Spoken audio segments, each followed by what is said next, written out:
చిన్నపిల్లలు ఒక్కొక్కసారి పోరుపెట్టి ఏడుస్తూ ఉంటారు. అలాగే ఆహారం తీసుకోకుండా ఉంటారు.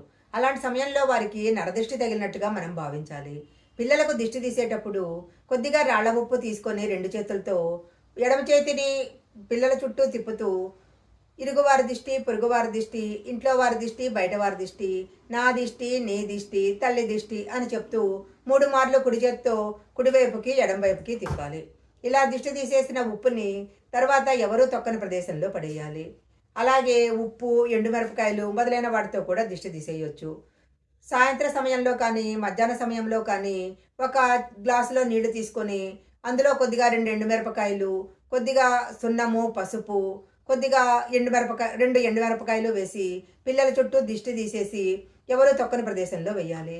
తర్వాత పిల్లలకు కాళ్ళు చేతులు కడిగి ఇంట్లోకి తీసుకొచ్చేయాలి. అవి వీలైతే అంతకుముందు వేసుకున్న దుస్తులు గనక మారిస్తే చాలా మంచిది. ఇలా గనక చేసినట్లయితే పిల్లల మీద ఉన్న దిష్టి తొందరగా పోతుంది.